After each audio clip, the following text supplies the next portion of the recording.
still beating from that last one. Still beating. All right, we're getting ready to move into our next match.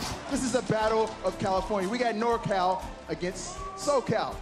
The San Francisco Shock going against the Los Angeles Gladiators. You guys ready for this one? It never fails, they're hyped. All right, let's go ahead and send it over to Uber and Mr. X for the call. Not quite yet, I'm gonna steal it first. And here we go. It's coming up.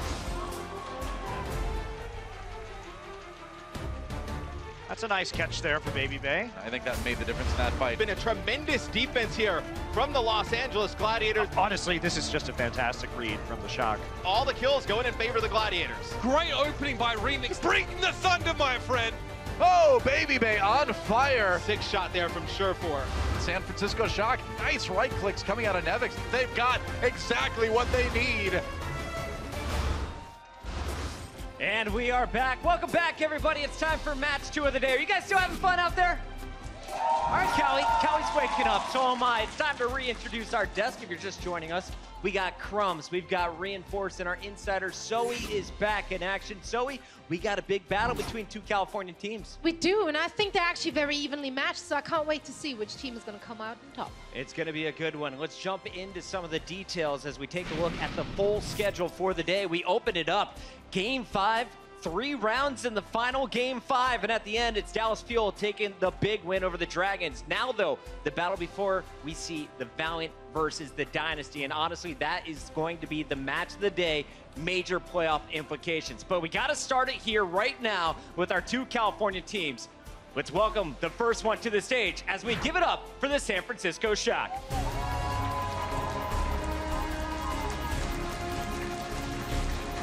The Shock coming to the stage with a 3-5 record. Now, they did lose to the Houston Outlaws 1-3, but they got a big victory over Florida. And that one was a 4-0. Yes, they actually took a map off Houston, who are looking really good right now. And they actually swept Florida Mayhem. Very convincingly, of course.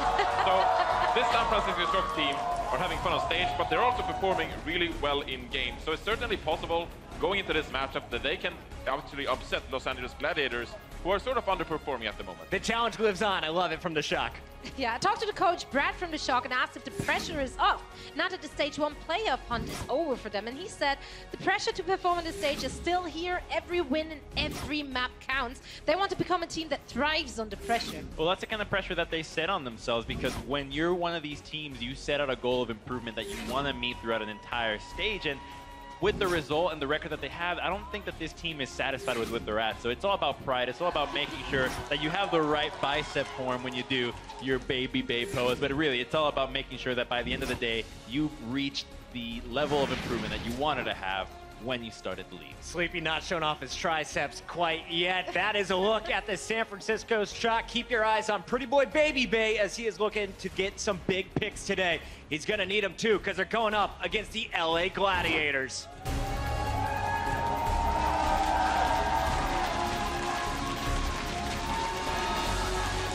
The Finnish supports leading the charts once again, and it's all elbows to the sky. Gladiators supporting the Baby Bay challenge here.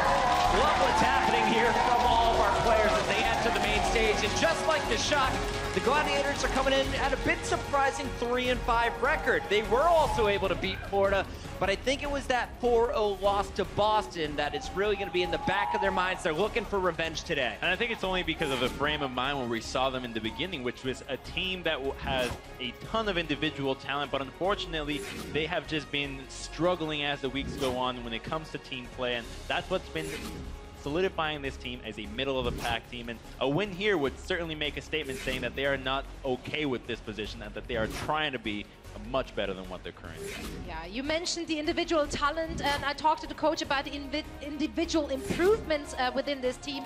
The staff told me that they consider Biggie was the most improved player throughout Stage 1. His Mercy play has improved a lot, just in time for him to switch back to Lucio, and he's also become a lot more consistent on his shot calling. He's already been great on Lucio. His Mercy stepping it up a notch, and he'll go back to Lucio next week, possibly. Johnny, what are you looking for when you see this squad? Well, actually, we're not seeing Hydration in the starting lineup. He usually plays the Genji or the Pharah for this team. So we're actually seeing Surefour, and that tells me we're going to see a lot of hit scan. It is Numbani the first map, so we might see some Soldier coming out of Surefour, which he is so proficient at. So overall, I think this team is a bit transparent when it comes to their play style. So going into this matchup, you see Surefours in the team, you know they will have a soldier.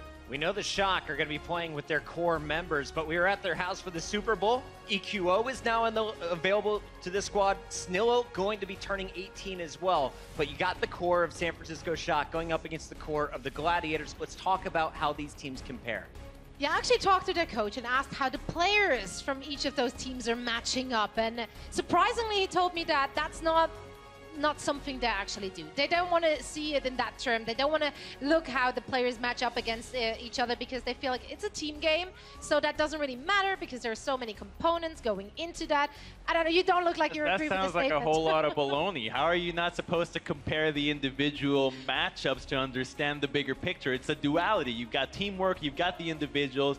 Maybe it's a matter of not hurting your players' feelings when you look across the board and like, oh, damn, they might be better. So who do you give the individual edge to? When you look, let's only look at DPS. Who do you give the individual edge to here? Well, I think you take one-on-one. I think Baby Bay can take one from the Gladiators, but then from the Gladiators, you've got Hydration that can live up and match up against other members of the San Francisco Shock. And you'll notice one big thing here, and that's the percentage of team's hero damage. I feel like Hydration's number would be much higher if he played all the time. Johnny, how often would you use Hydration? I would use him for the high ground maps, to use that again, you know, maybe Eichenwalde, of course, for the Pharah. We've seen it on Roadhog as well, so he is a versatile player. It's just that he can't really handle the hit scan as good as Surefour, of course. But on the side of San Francisco, of course, we see Baby Bay, who is their go-to star player. They put so much resources on him, so it's not a big surprise that we see so big numbers for him. Both squads are coming in at 3 and 5. Let's make some official predictions. You called Shanghai Dragons. You convinced Johnny at halftime.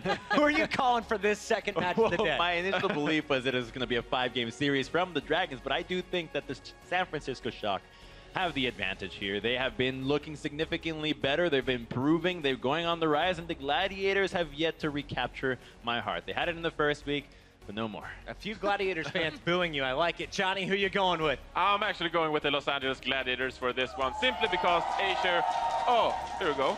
Asher is so good on this Tracer, and I think he will shut down Dante, and that means the backline of San Francisco will find a bit of chaos, and we know that Dak and Sleepy perhaps aren't the best supports in the league right now. So I think Asher on the Tracer is going to be the difference maker. Asher gets Gladiators the victory. What about you, Zoe?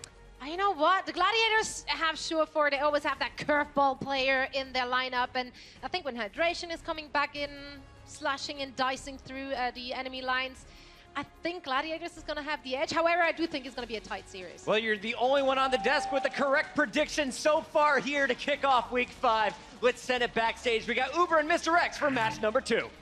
Thank you very much, Puckett. Yeah, it's always dangerous territory, Matt, if you need to make a prediction against the Los Angeles team in this particular arena. But reasonable enough to expect it to be a close match. Both these teams at 3 and 5. Much more to be seen in this series. And I feel like they're a much different 3 and 5. Like, we've seen the Gladiators really have like great highs, like really play some great games against, you know, top competition. And then we've seen them, you know, just not show up at all, right? That series against Boston last week was so fast. They got 4-0'd, and then, you know, the Shock, they've been pretty consistent all through the season, right? You know, they don't come in, they're not world beaters, they're not going to play down to, you know, lesser competition. They stay right on even, so I think it's very interesting. I think that what'll be more telling in this series of who the victor is what Gladiators team shows up. Is it, you know, the Gladiators that can take some of the better teams in the league to a game 5 and make things interesting, or is it the one that, you know, their series is over, you know, almost before it starts? It felt like that when we covered that match with Boston. Boston were relentless, though, and perhaps it's safe to say at this point, Matt, there's maybe a few more weaknesses or soft spots on this San Francisco Shock lineup. Regardless, obviously, we're not going to see Hydration for that first map, so perhaps a Pharah pick might not necessarily be the way to go. But let's jump in, ladies and gentlemen. First map of this series, there's NorCal versus SoCal here, and we're kicking it off for Numbani. With having Surefour in the lineup over Hydration, you can still run Genji, right? It's probably not as great as Hydration's Genji, but Surefour still plays, you know, a decent amount of Genji, but you're really looking at his hit scan, right? The 76, the McCree. And it looks like the Gladiators on defense, they'll be playing Surefour on the Soldier 76. Asher will be playing the Tracer. It's a player that, you know, we've seen him, you know, have some really weird games in the big moments, right? You can think of that, no Junkertown game falling off the side of the map. And how did he get up there? What is this? How did he get up there? He's wall running his Torbjorn. Yep, I guess they put it in the game, by the way. Yeah, fair enough. Story about Shawfall, by the way. I spoke to him this morning. He tweeted saying that his aim is returned. He said it was lost, but now it was found. And I asked him about that over breakfast or when we were getting some food earlier on. And he said, I've switched back to my old mouse, and I'm using he uses a really weird grip. It's a palm grip, but his hand sits only halfway up the mouse. So he's only actually holding onto half the mouse at any one time. That's really he says, weird. this is the way I used to play back when I had that nutty Tracer aim and McCree aim, so I've returned to that. I've gone to my old mouse. It's like an old one. And now he's going to try and bring it back. So we're looking for vintage Shawfall here in this match as the Los Angeles Gladiators start on defense. That Shock will be on offense, and you'll have Baby playing the Widowmaker. So he's really been the player on the San Francisco Shock. They've been dedicating a lot of resources, making sure he can go off, helping him put up some crazy highlights like we normally see. I feel like Dante is a player. We're waiting for a breakout series for him. Primarily he'll be playing Tracer. I've given him player the day before, and he did have a good performance in that occasion. But again, consistency is key for a team like San Francisco. Have struggled to attain those big results so far throughout the season. Babyface put to sleep. He's woken up though, and he's protected from subsequent damage by Nevix putting that defense matrix out in front. But he's playing so close. This is very risky and very cocky positioning. We expect no less from Baby, but Shawfall is going to punish that kind of approach. And it's important they do put a lot of pressure on Baby when you're running the Ana. Shaz is a pretty easy target. Not a lot of mobility on Ana. Doesn't have Baby to land some shots. She does have a really odd hitbox, right? I mean, a lot of you guys, if you play at home, like sometimes like I'm hitting her head, and you're just not landing those shots at all. Oh, Asher, the pulse bomb there takes out Sleepy at the beginning of this next fight. So we'll see if San Fran tries to turn this into anything. Oh, Nevix, no! He drops out. Uses his Valkyr. Remix knocks him over the edge, and Nevix had already just used his rocket boosters, so he goes down. The problem for San Francisco is they were using Nevix to protect Baby for most of that period of time, putting the defense matrix in front of him, but Remix isn't done just yet. Now he goes into the Primal Rage to pressure down, and Baby has to get resurrected for the second time in a row. San Francisco clearly want to play a King of the Hill setup around Baby and try and use it to get picks, but they're not happening. And so the San Francisco Shock aren't advancing. Well, let's see if the San Francisco Shock can kind of force some action on the high ground and then get Baby a different angle, because that bottom left angle really not working for him. And Nomi and Dante, they'll try and push in, get underneath the bridge, but when we say get a different angle for Baby Sureforce changed up his angle as well. Now Shawfall realizes he was being chased there by a primal range Nomi. That's why he was running away from. Nomi's now back out on the point. And the Shock are creating a lot of discord over the battlefield in general, but they're not really capturing the point. Remix gets resurrected, so now the Gladiators have their Winston back, and Nomi's down. Shazza's got a lot of room to work. He sees a self-destruct coming in over the top, and now comes back into the fight. There's going to be a Transcendence thrown in here for Sleepy, but again, the Shock have gone through a lot of those ultimates. They're still missing that main engage tool. Nevix gets desuited, and Shawfall has a lot of space here just to get free damage. That's the pick, though. Sleepy had to find Shawfall, and he did. Yeah, he used your Transcendence for the San Francisco Shock to get back in position to res Nomi back up. It'll be Remix here, getting the effects of the Nano Boost, trying to take out these supports. Now going to use the Primal Rage in this close corridor. The San Francisco Shock have already gotten one tick on the point. It's going to have to work all the way back towards it. Baby gets jumped on by Remix there. The problem is Remix was busy trying to zone out two supports. It hasn't helped though. It didn't matter. The rest of the Shock were in position to work this point down. And finally, over what seemed like years, a war of attrition here for the San Francisco Shock pays off, and they're on the road. And the Shock were able to get Dak onto the point with that Transcendence, and he was able to resurrect Nomi during it. And I believe Shaz actually hits a Biotic Grenade. Maybe they thought it connected with a few more people. It only actually hits Nevix, and he gets, the anti-heal effects from that Ana Grenade, and then everybody else from the Gladiators jumped on in to try and maybe kill Dak when he's going for that res. He gets the res off, then everybody at the Shock is in full strength. You have that Transcendence still going on for the Shock, helps him win that fight. You can see that at this stage, Remix has no choice but to jump on Baby. If you let the attacking Widowmaker set up, it can make it very hard for the defenders to get in position unscathed in general. Dante's lucky there. Pulsebomb could have claimed his life. That one does go off, but Baby's fallen off camera, and Dante just turns around. He sees a Mercy just begging to be shot. He'll definitely take that opportunity now. The Gladiators down a couple of players, make that even more because Sleepy and Dante are waking up. He's forced to recall out, but he comes back with a decent amount of HP. And the Shock have started off well.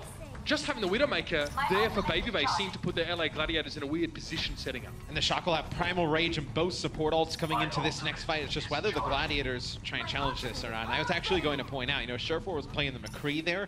but I'd really like to see them just go that full dive and put a lot of pressure on Babybay in the back. Now he switches over to Genji, who are going to be able to do that. Babybay in position again, and this is where it happens. Remix, his head is taking clear off, and Babybay's just taking little chunks out of everybody. Asher, for 1 second, unfortunately, was not in motion. That was enough for Babybay to find him, and now once again, a position where Widowmaker is dangerous. Babybay surges ahead, tries to find some open sight lines to pick off the Gladiators as they try and spawn back in. Aggressive play, no doubt about it from this man. Yeah, it looked like the Gladiators were actually going to go try and contest the payload. Remix jumps in, the infrared sight's then used by Babybay, and nobody else wants to follow it up. They knew that Babybay had that vision. He's gonna line up the headshots, knock him down. The guy's so good on the Widowmaker. Now the Shock still at both support ults. It's going to be Bishu leading the way here with a self-destruct. Forces Babybay into that small room with Asher. Asher able to win that 1v1 pretty easy. Nomi with the Primal Rage there. His first target was Shawful, who didn't last very long at all. Big Goose was able to bring the Genji back, but Shawful's still stuck in the room with Nomi. That doesn't really fix the core issue. He does switch strike out, and now Nomi's set up on the payload, but he knows his backline's getting jumped on. Sleeper responds. Instead of going down, he popped the Transcendence. Nomi's going to sit inside that, benefit from the healing. Now try and pressure back onto Remix, but Remix himself has a Primal Range, and now the San Francisco supports are being threatened. Nomi's going to try and get healed, but Dak is also copying it. Remix is making life hard for the Shock to set up. And the Gladiators are going to have this great Transcendence Dragon Blade combination. As soon as the push comes in for the San Francisco Shock, the Gladiators going to be able to use these two ultimates. Just cut on through. There's a Transcendence. Here comes the Blade. There it is. Babybay the first one, but he felled, and he's looking for a mercy. Oh, 2 for 1. That's Value City for sure for Nomi and Dak fall. And it is so strange that we see a Widowmaker play for so long on the attack on this map, Matt. You see Babybay finally making a switch. Well, yeah, I mean, they weren't stopped, right? So there's no real reason to change things up. Surefour going back to the spawn. I wonder if he changes after using the blade. Yeah, he goes over to McCree. Is he reading into this switch? Did he I think you know at this point. You've done a nice job of shutting Babybay down. This is not a great spot to use Widowmaker. I think you expect a switch to come on through. Still smart that he read into that one. Pulse Bomb dropped in though. Won't be lethal. Bishu takes a lot of damage, and I'm pretty sure Remix also copped it. So good value for Dunta there. Making the tanks just respect him a little bit more, but the self-destruct claimed Nomi. Dunta's work in chunking down enemy tanks was pretty much erased and outdone until Dax brought him back into the fight. Nomi dies around the corner to that self-destruct. Dante's still trying to work here. Maybe he lands another one of those bombs. Never mind, Asher comes right into the staircase, dominates him, and now the Shock have been put in a really tough spot here, Mitch. They have not gone through this underpass. This is where you see a lot of teams get stopped on this map. The Gladiators will have both their support ults. The Shock have pretty much everything here outside of your self-destruct. They're going to get this Pulse Bomb rather quickly. As you see a flashbang miss there from Babybay onto Asher. They're trying to catch him out. So aggressive. Asher finally goes down, but it was from Sleepy. Babybay wanted it though. You could see he really was getting in there. Going to be a Primal Rage for Remix, and to see the rest of the Shock just trying to clear out of these close quarters. Deadeye coming through there. That was from Shawful. Babybay forced to get out, but Nevix and Dak. A cut down by that Deadeye, and that's fight 1 again for the Gladiators here. 30 seconds remain for the Shock to finish the match. I don't know how they're going to do this. The Gladiators, they do have their own Transcendence. Sleepy with his own, but where is Babybay going to be able to use this Deadeye? I mean, maybe zone players out here. Not at all, payload, but it doesn't look like it as. Looks like they're trying to get control of this high ground where they were going to use the Deadeye, and Surefour was up there waiting for Babybay. They're not going to let them get Babybay back. They're going to try and camp Dak here, at least prevent him from getting the Resurrect. Asher doesn't connect the Pulse Bomb, but it was still a good deterrent from the Mercy getting close.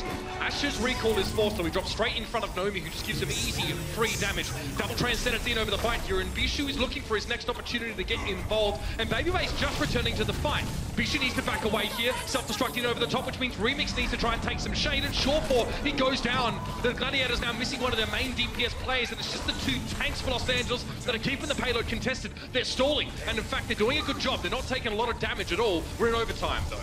Yeah, they were able to take out Big Goose as well, so not going to be able to charge towards that Valkyrie, a D-Mech there.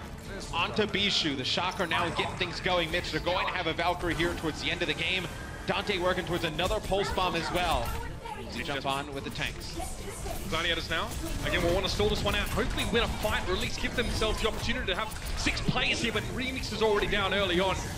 Shawfall now just trying to avoid that one. Nomi falls to a pulse bomb. Both teams have locked their tanks to Traces on the other side. And now Bishi's trying to pressure forward. You can see the Discord orb on him. Means he needs to be a little bit careful. He heads up. Shazna gets a Transcendence, but it's too late to keep the Mech alive. So now Bishi doesn't have that defense matrix to protect the rest of his team. Transcendence times out. Ash is trying to take cover. He's shot down. Dante's not going to give him any room to breathe here. And Remix now facing down 5 players. It's going to be too much pressure from the Shock. And they get home.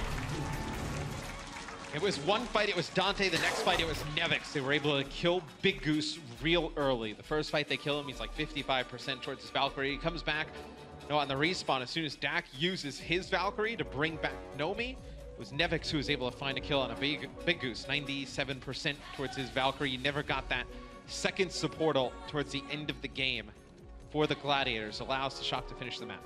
Something I like that we saw from the Shock there as well. It's very unconventional to see a Widowmaker used through so much of the attacking side of this particular map. But again, they realized that there wasn't really being anything done on the side of the Gladiators to answer this. So why not just stick with it until which point you're provoking a response from your opponent? Well, I think they didn't switch off of Widowmaker, talking about the Shock and Baby Bang. Probably didn't because die. He didn't die one. And then as they were going through that second phase of the game, Surefour originally switches to McCree.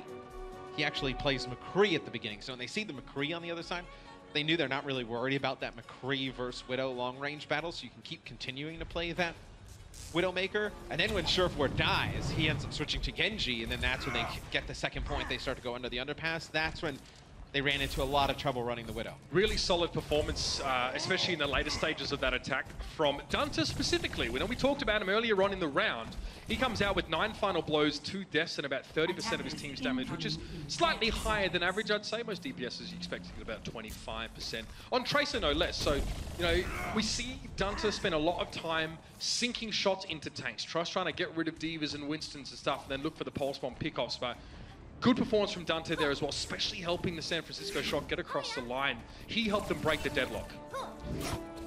Now it'll be the Gladiators' turn on offense. Surefour will play Genji here, so you kind of see the effects of him in the game versus Hydration. It's really just for that hit scan power, that 76 McCree specifically. Surefour to open on Genji here. Again, a man of many talents that leaves Asher free to just focus on being the Tracer aficionado for this particular roster, even though that was also another big choice of Surefour's. He was known for his Tracer early on in Overwatch history, as short as it was. So it looks like the Gladiators just trying to figure out where these members of the Shock are, then just trying to pounce on in. Shock are very ready to drop off the balcony. I see they don't really want to fight for that. Well, it looks like they tried to push them off of the balcony to the Gladiators, and then just kind of double back and isolate these 2 players on the left-hand side, which is Nomi and Dante. So Surefour now want to just sort of peek at mid to long range and get Shuriken damage, get him closer to the first Dragon Blade. He'll be happy if the first real fight occurs when he has that Dragon Blade. He's not really being pressured now. He's still looking for low health targets, but the Gladiators I'm not going to get too aggressive here. You can see the Shock actually giving a lot of ground up. They're kind of backing away to the right-hand side if you're looking from Bishu's POV. It's just playing so far away.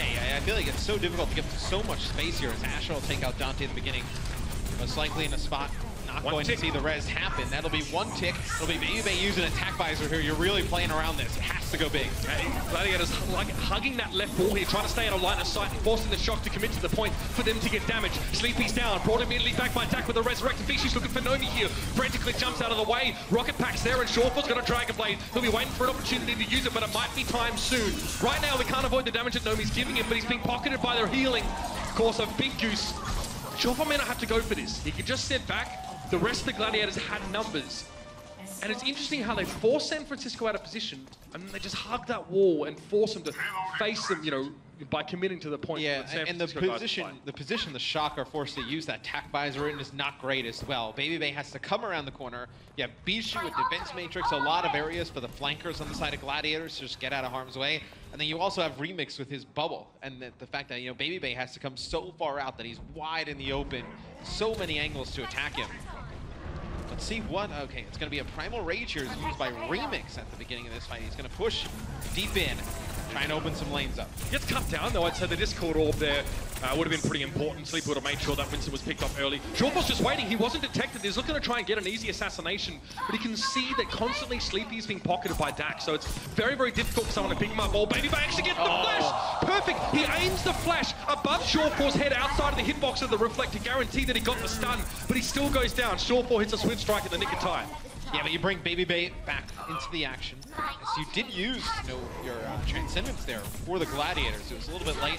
Now you're going to have an ultimate advantage in terms of support ults here for the Shock. You can get a little bit more aggressive to try and hold them in the street, because you didn't really do a good job of holding them on point A. I mean, they took it relatively quickly, so...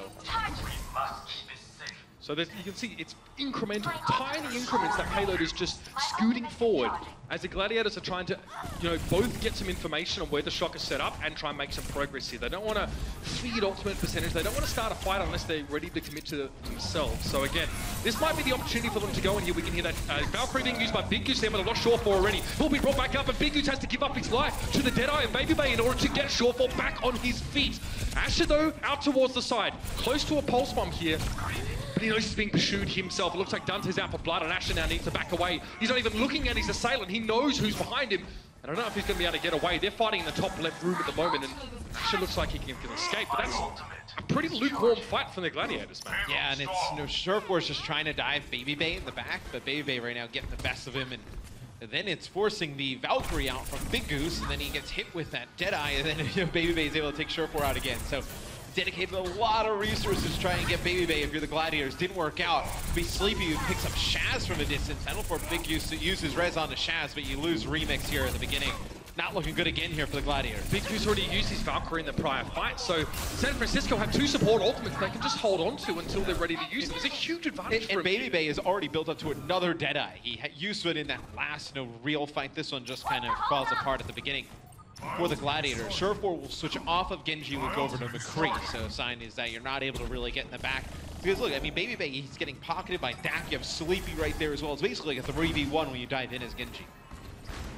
Not the kind of scenario that Shawfall would like to walk into. Oh, there it is! From downtown, isn't it? Baby Bay taken down by Shaz. Still able to be resurrected, though. He's in a very safe position, but Dak's forcing to take a lot of damage as a result. He does get the resurrect, but I believe it was the Transcendence that had to be used to keep the Mercy alive, to keep Baby Bay back on the field. And now Nomi's got some work to do. Pressured back, has already lost about 60% of his HP just using the Primal Rage. And there's a moment, a brief breath taken here for the San Francisco Shock. Now they're going to come forward again. They've got the resurrect, they've got the healing back on towards Nomi, crucially. Just shows you how much the Shock rely on Baby Bay. They end up using their Transcendence and Valkyrie trying to keep him up. See a self-destruct from Nevix goes up into the sky as the Shock just trying to hold on here. Stall for any amount of time to stop the payload from taking this second checkpoint, but it's not enough. The Gladiators will eventually take it, but look, they use Valkyrie, Transcendence, they had Nomi jump back, use a bubble, put it on top of Baby Bay just to try and bring one player back into the fight. San Francisco, I think your strategy is kind of quite clear to us. Shaz again gets Baby Bay at the start of the fight. This is how you unravel the Shock, or at least that's how they've been doing it. And of course, Dak has to resurrect him. The McCree's still here, but the Gladiators know exactly where the weak spot on the Shock is. Dande can make a difference here if you connect with a Pulse Bomb on Shaz, maybe force out a Transcendence a little bit early. That would be huge. Needs to make this Pulse Bomb worthwhile, as it's going to be Big Goose using Valkyrie to open things up. Baby Bay is down, the Gunslinger is forward, and now Asher has a bit more freedom in the backline. He doesn't have to worry about flashes or the other Tracer for that matter. Now we can just set about dismantling the big, bulky bodies of the tanks on the side of the San Francisco Shock, and they'll do just that. Real momentum starting to get built up here for the Los Angeles Gladiators. There's probably just one fight left for the Shock to defend. Shawfall has a Deadeye, and it's a Transcendence for Shaz, who's been massive in the last couple minutes. Yeah, Shawfall is going to sit up in that high ground all the way in the back. Probably use this Deadeye through the line of sight of these trees here. So it'll be Bishu using the self-destruct, Deadeyes from both sides. That's a real standoff, by the way. Not just a half one, but it looks like neither McCree gets the Deadeye kill. Nomi's been brought back into the fight, and Shaz has Transcendence. This could get forced out of him if he gets pressured any harder, and it does. Dante into the backline of the Gladiators, provoked the use of that ultimate from Shaz, but it's been enough to keep the Gladiators topped up for the time being. As soon as Nevix goes down, he's brought back, but now Baby Bay's here, and he's dealt with Asher. I was going to say, the Shock should be able to hold on here, because Nomi uses Primal Rage, knocking players back. Just so much HP for the Gladiators to get through. Now, see Nomi just trying to push these players even further back, maybe pick up another kill. Baby Bay and Surfforce both getting close to more Deadeyes. As we see Baby Bay with his, Surfforce will get his in this next fight as well. Just what angle do they decide to take? Baby Bay can, with his Deadeye, can just block off a ton of area. they're trying to get back towards that payload. Would you be calling that a zoning ult, Matt? Would be called the zoning ult. Yes, it would be. We'll see if that's going to be the case. I feel like someone like Babybay would like to get mad kills with it, but that might not be an option. Mad kills. Mad kills, fam. You get on me for saying he's denying area, and you say mad kills. 22 seconds remain in the round, and Shawfar has his Deadeye ready to go. Again, it's going to be another one of those standoffs. Stealing nerves as Shaz to go down early. It's going to, of course, be an instant resurrection. The Shocker trying to capitalize on this fact. Deadeye claims Shaz again. I don't think he's going to get brought back another time. It's going to be Babybay, though, getting revived. Of course, after Bishu jumps on him there, and Shawfar's trying to keep Dante at arm's length. It's a transcendency for the Shocky over the fight. We're going to be in overtime in just a second. Bishu dropping down. Got DC now being removed from the fight. Babybay with his second of the last two. Shawfar now can't get too close to the payload, especially with the self-destruct dropped in on top. And Remix is down. Dante's getting it up now. Big Goose falling to the McCree. The San Francisco Shock sprung for the trap. Has revealed a victory for them on this map. And the McCree battles, well, something to remember for sure. Well, in the McCree battle, these players play each other basically even. I mean, Sherpor goes, 27 and 10 with 15 final blows. Babybay 28 and 13 with 17 final blows. It's the Tracer battle, Mitch. It's Asher with 26 kills, 7 deaths, 10 final blows. Dante had himself a game. 31 limbs, 13 final blows, 5 deaths. That's the difference in this game for me. It's that Tracer battle. That's it. Guns out as the Sons of NorCal hit the stage. Of course, an attempt at a bit of a copycat there. Doesn't quite work out. First map goes over towards the San Francisco Shock. This could be quite the series, Matt. The Overwatch League is brought to you by T-Mobile, America's best unlimited network. Omen by HP, the official PC and display of the Overwatch League. And by Intel, the official computer processor of the Overwatch League.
Welcome back, everyone. Zoe here once again. Now, over the weekend, the San Francisco Shock issued the Baby Bay Challenge to fans. It's pretty simple. All you have to do is take a picture of yourself posing like Baby Bay. And yeah, we see it right there on the screen. I know. And you know what? Not only do you finally get to have a good excuse to use that black and white filter again, no, it's also for a great cause, because the Shock will donate to youth-focused mental health organizations in the Bay Area for every single post. And so far, as you can see, the responses have been absolutely amazing. We have our commissioner, Nate Nancer, doing it. We have Shaquille O'Neal casually doing it. Baby Bay doing it, and it's pretty simple. Doing something good has never been easier. Can we try it in here? Let's do a dry run. Everyone, let's go. There we go. Now all you have to do is hold the pose. It's very natural, don't worry about it. Add that black and white filter, use the hashtag BabyBayChallenge, and tag the San Francisco Shock. If you need more information, feel free to head over to their Twitter account. Can't wait to see all your faces up on my Twitter feed. And for now, let's get back into the action on map number 2 between the Gladiators and the San Francisco Shock. Uber X, take it away. Thank you, Zoe. Yeah, good cause, and so easy to do as well. Just put up a silly picture of yourself. So, Matt, yours looked great. Your beard was on fleek, by the way. I love the ability to just add the black and white filter to it. Makes me look even better. I know it's extremely difficult. You posted one, I think? Yeah, I did post one. Yeah, I wasn't sure because I didn't go and look at yours. No compliment. I even said his beard looked nice. I don't know what this is about. No, I put one up there, of course. It's easy to do, guys, so get around that one. But let's move on, shall we? Map 2, Hydration being brought in for Asher. Always kind of makes me think... We used to think, okay, so, who's going to play Tracer? Now it makes me think heavy tank composition. So you see Hydration come in. You see Horizon Lunar Colony coming up. We've seen the Gladiators use this exact lineup on this map before to run a quad tank setup. Surfer will run Zarya, Bishu will stay on Diva, Hydration will run Roadhog, and they'll run Moira Lucio. It's like, if we know it, we've seen it a lot, I'm sure the San Francisco Shock have to have an idea something like this may come out on the offensive side.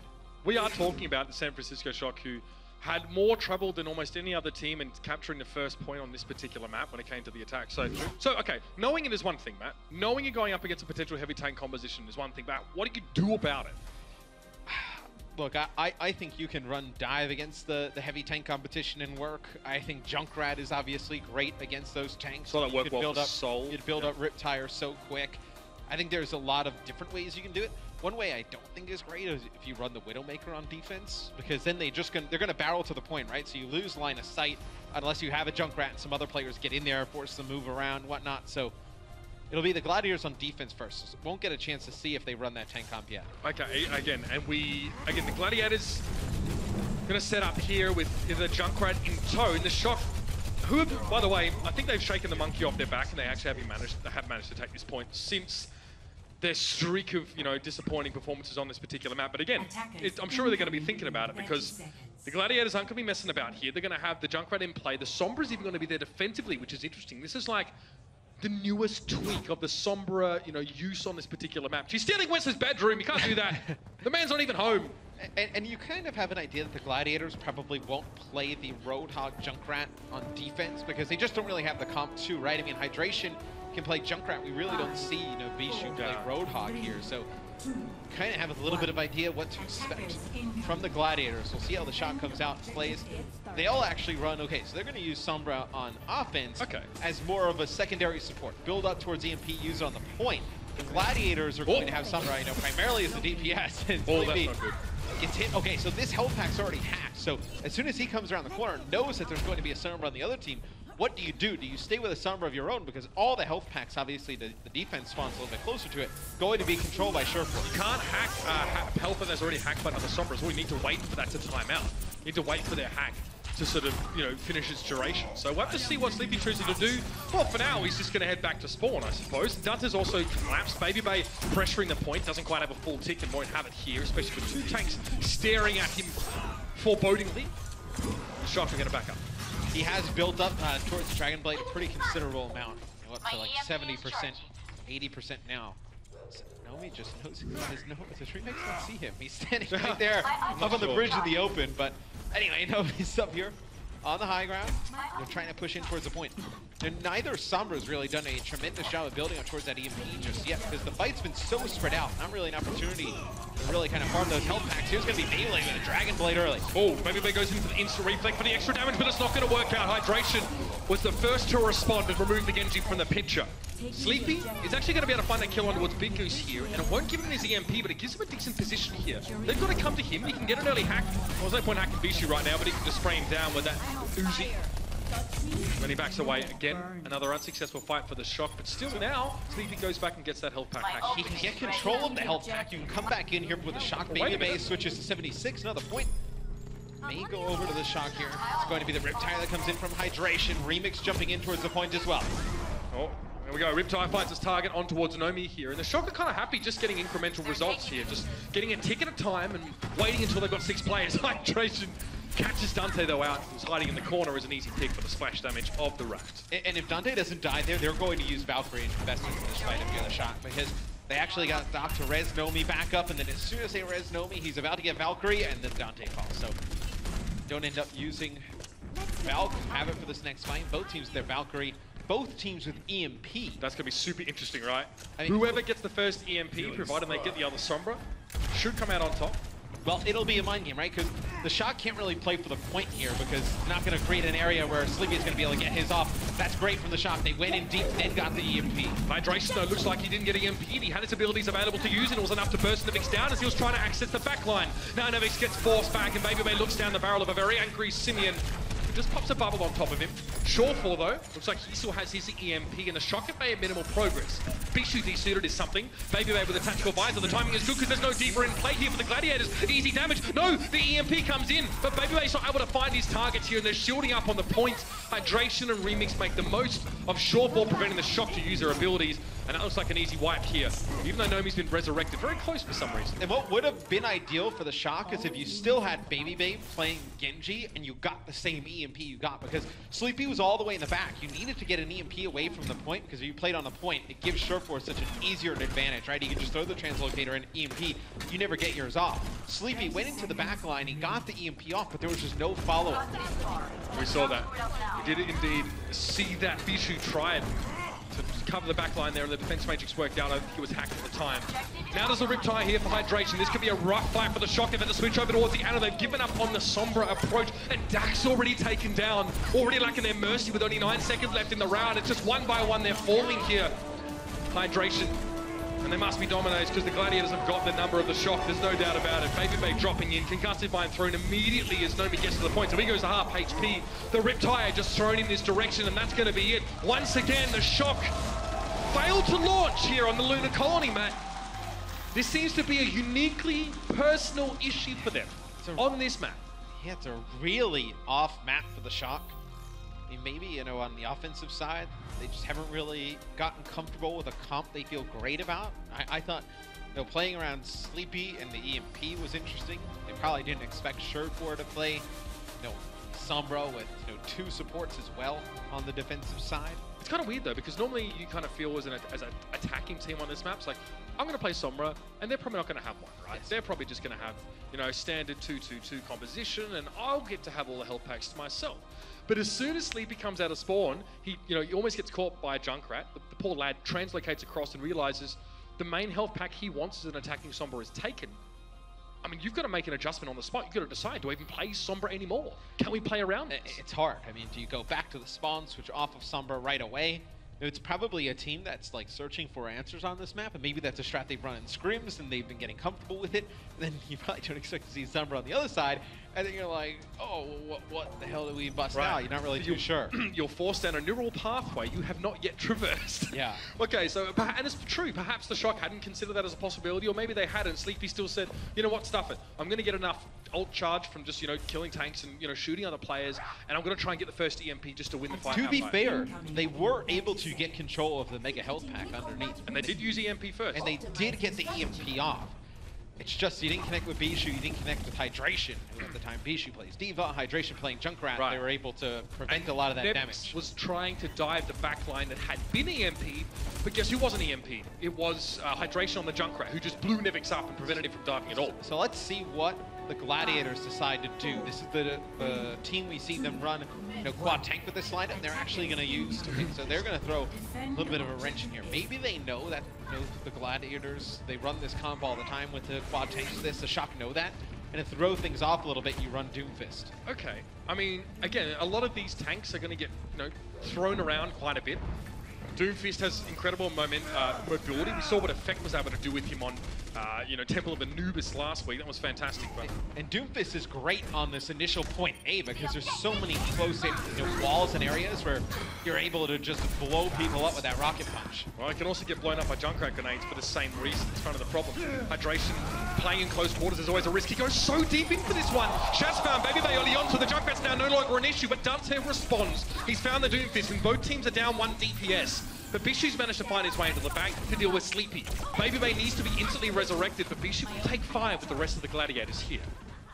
But if you do only need 1 pick to unlock the point, Doomfist is a great hero to have, right? I mean, there's the pick potential that he has to just go in there, rocket punch, connect with somebody, hit a wall, take that player out is insane. His Big Goose is already built up here towards his Valkyrie. Expect him to use it. Hydration back with the Shuriken action once again. The healing wasn't enough though. He's taken down early, but Dak and Babybay have already been felled. This is a huge opening for the Gladiators, and Bishu is going to open the door with the Body Blaster and nothing else. That's all this man needs. He's going to have a chance to reshoot in just a moment here. They need to clear the point with the self-destruct, but Nevix was already taken down with the Pulse Bomb while the mech was blowing up. Now it's as simple as this. Remix goes forward, he dives, and he will prevent the Shock from accessing the point. And that's going to be it. The Riptire is nothing but an explosive fanfare, a bit of decoration as the Gladiators of dominance on Lunacon.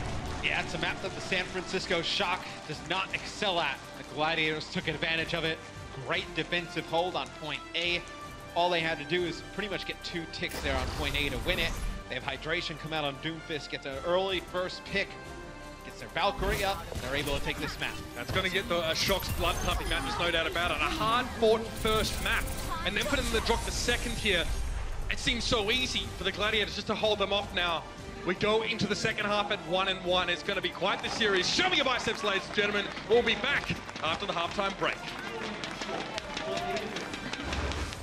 The Overwatch League is brought to you by Intel, the official computer processor of the Overwatch League.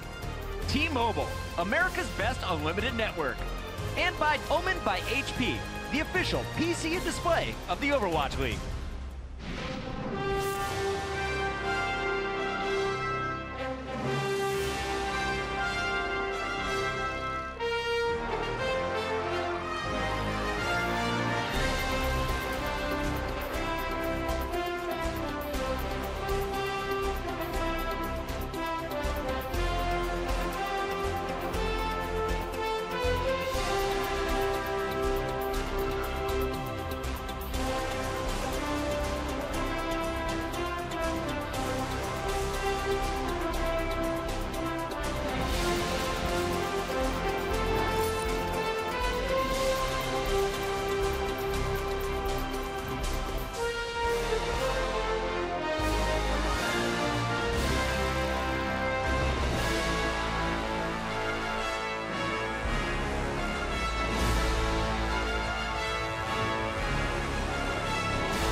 And we are back. It's halftime. Currently, we see once again it's a tie score. Gladiators getting a big win on Horizon, and we got to break it all down, starting with our first map.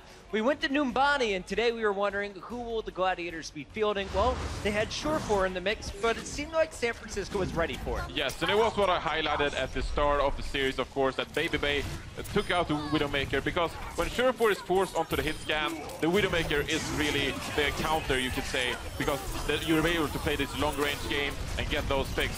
So at the end of the day, Surefour was forced onto this Genji that we talked about in the pre-show. Wasn't perhaps his comfort hero. Usually you see Gladiators play Hydration on the Genji, of course. So I like that San Francisco sort of threw a curveball on their first map here. He did have to switch back at the third point, however, because of the terrain on the map, and that's a cool little interaction there, how you can have two people take each other out. You rarely get to see those in like MMA, so here, even rarer. That Ninja, so fast. All right, let's keep talking through some of these plays here. At the end, you saw it was the Gladiators getting stalled out. Let's talk about that hold. Why were the Shock able to walk away with the victory? What went wrong for the Gladiators on the final push? Well, really, we see on point B that it's so hard to sort of shut down the Soldier and the McCree when you're on the high ground on defense, because there's so much range in between the teams. So if you're a Soldier or a McCree, you have so much damage you can put out over time as the offense prepares to engage. So Surefour is forced onto this Genji, but the Gladiators weren't really able to dive BabyBay because of the distance. And usually you see point B, you know, teams, they're so fast and they snowball through this area because it's pretty good for snowballing, of course, with the ultimate. So I think that because they got stuck on point B, Gladiators were at a huge disadvantage throughout Numbani. I also think that Dante made a big difference there on the Tracer, because we always highlight Tracer versus Tracer matchups, but Dante didn't really get the best out of Asher when it comes to the 1v1s. However, he did deal 5,000 more damage, build his pulse bomb 16 seconds faster, and as a result of it, have another pulse bomb, which basically means you're whacking away at tanks, again, pressuring the tanks of the Gladiators, forcing them into unfavorable situations that don't allow you to then go into the high ground like you mentioned, so everything gets clogged up when you have to try to take the high ground against the McCree and the Soldiers. All right, so first game goes to San Francisco. Now we're going into a game 2. Gladiators can't fall behind, and they don't. The reason is superior defense, and to be honest, their offense. So many times we have seen the Shock load up Horizon, and it still looks like this squad is looking for answers on this map. At this point, it's basically a meme watching San Francisco play this map, because you have them with a sound strategy that has been working, maybe crafted like 3 weeks back, which was the Sombra on offense, but that's already been figured out. The answer is Sombra on defense. So when Sleepy gets to see that Surefour, or rather Shaz, is playing the Sombra, I forget which one was playing on defense, your response should be to swap. You no longer have the health pack, you leave it. You switch the strategy, you gotta try something new. Instead, they decide to butt heads, and it doesn't work. All right, Johnny, so you don't make this switch if you're the Shock, but in the future, you see the defensive Sombra. What is the best possible hero you should be pulling out? Well, I think that McCree is always a solid hero versus Sombra, because when Sombra gets out of that invisibility, there's a very short duration where you can hit a flashbang, and often we see that Sombra doesn't have time to really pull the trigger on the EMP. So you like those hit scan heroes. Now we saw BabyBay flex to the Soldier, I believe, and so they have a hit scan hero, but he can't really deal with the Sombra as quickly because his damage is over time, while McCree has the burst damage, able to shut down the Sombra really quickly. We've seen two games from these two teams. Let's talk about how their playstyles have compared in the first half. Who do you think has the edge going into the second half, starting with Crumbs? I mean, I do think that the maps have played a significant part in this series, so I don't think that one team has a huge edge, because I was a little disappointed by the San Francisco Shock use of the Sombra with the Genji. You have the Blade out, you have the Sombra ultimate available soon. Why don't you just wait and use those in combination? Instead, they're just blowing out ultimates, and that's a trend that you can expect to see not just in a map like Horizon where they're struggling, but with other maps as well. So I still think it's up in the air, actually. Are you sticking with your Shock call? Yeah, I am sticking with it, just to, you know, reassure myself that I'm not going to backtrack. No, I mean, Gladiators, I think they're a great team, and I predicted them at the start of the series. But San Francisco Shock, they have looked so good. We need some Symmetra action. I agree. She's missing in action, but not by me. We had the voice actor here. Yeah. That's true. We did see her in person. Maybe on Dorado we can see a Symmetra. It's always good to play in the Shock, of course. But no, I think that overall, what was my point again, Pocket? Yep, that you think the Gladiators are going to counter his pick of the Shock. I think that the San Francisco Shock are actually going to win this series, because they have been so solid on Oasis in the past. They took a map of London Spitfires, of course. Take my predictions every time from the start. Yes, and yet I'm wrong every time. What does that say about you? I love it. Our halftime coverage is coming to an end, but we do have to keep the show going. And last week we were watching some highlights, some lows, some highs for the Shock as they lost to the Outlaws but swept the Florida Mayhem. And we were lucky enough to get behind the scenes to capture the roller coaster week for the Shock in our latest edition of Social Studies. Let's get it.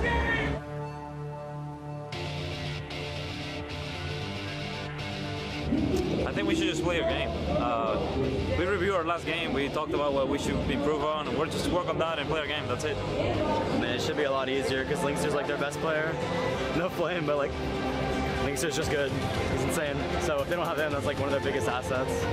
And currently, this is a team coming off a 1-3 loss to London, and they got beat by Dallas 3-0. Well, they got a fairly decent chance here as well. I think their keys to victory are to focus down the tanks. So if they play some styles like a double hit scan and focus down Muma when he comes in, they're going to have success. They also need to be decisive. If you have a plan, go for it. And he gets back onto the point. Oh, gets debacked anyway. That could be a rough start. He does go down. Houston Outlaws losing their Mercy and their Diva suit in the early seconds. Jake getting Muma Primal raging his team into a win here on Temple of Anubis, and Houston Outlaws will jump out to a 2-0 lead. You have to be impressed with this team. That's missing one of their crucial players. Well, let's talk about it. What went wrong?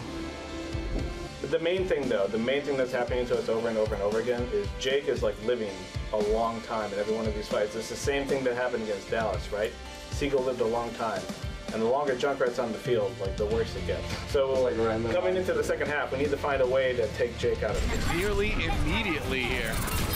See if they get more. Yep, there's another kill on the Coolmass mech there. Sleepy does go down. Houston will take the map and the series 3-1. For San Francisco, you know, they did show some life towards the end, but the issues still abound a little bit. So as we look forward here, it really will be interesting to see how things shake out between the Valiant and Houston as we start looking ahead towards playoffs. I think we're in for a pretty tight race. We all here? All right. No big speech today. You guys know what to do. We're gonna pop off. We're gonna pop We're off. gonna play some Overwatch League. Let's get it. 3, 2, 1, shut up! Okay, no, that's good. Guys, Good luck. Big W, big W, big W. We got to open this one up with a banger. It's the San Francisco Shock versus the Florida Mayhem, and it's time to introduce the team from the Bay. Get up for the Shock. Payan in a very aggressive dive, going all the way back, trying to get Zebo's eye, and he gets absolutely sniped by Nevix Diva. Where the peel? Nevix is running.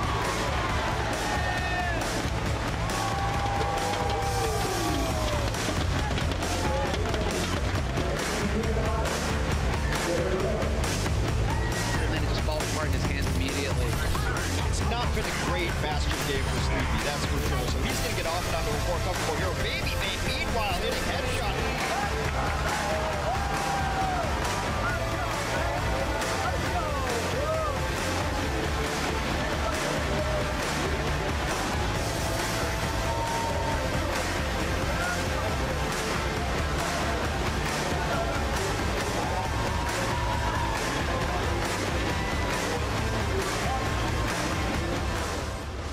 Awesome piece right there, and a big shout out to all of the Shock fans that made it into the video. Our Social Studies crew is behind the scenes today, and they're going to be following around the Seoul Dynasty. And of course, you can be a part of our next episode. All you have to do is get on Twitter using the hashtag Social Studies, and your tweet could be a part of our next show.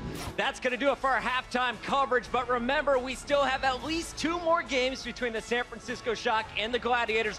Blizzard Arena, make some noise as we head to the break. The Overwatch League is brought to you by Sour Patch Kids.